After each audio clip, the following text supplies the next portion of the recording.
Il y a peu, le chef de l'État congolais avait affirmé haut et fort qu'il ne négocierait jamais, alors au grand jamais, avec le rebelle du M23 qu'il a qualifié de pantin.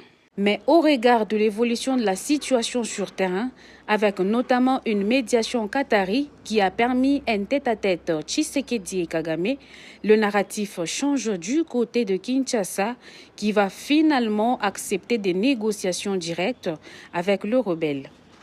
Pour l'opposition, Kinshasa devrait garder sa ligne dure car ces revirements paraissent comme un aveu d'échec devant une rébellion qui a tué plus de millions de Congolais. Côté pouvoir, l'on refute cette thèse à l'instar de John Kolila de l'UDPS qui dit, je cite, ce sont des partis au conflit qui deviennent des partenaires à la paix et lorsqu'elles décident de la chercher. Et c'est une aberration de renier cette évidence. On est belligérant quand on se bat et on devient partenaire quand on convient de chercher la paix.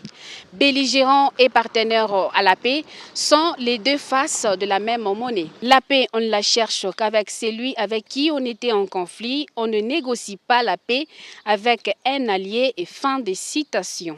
Si la paix n'a pas de prix, toutes les voies nécessaires pour y parvenir sont donc importantes afin d'épargner les vies humaines. Restez connectés sur nos plateformes pour ne pas rater l'actualité à la une.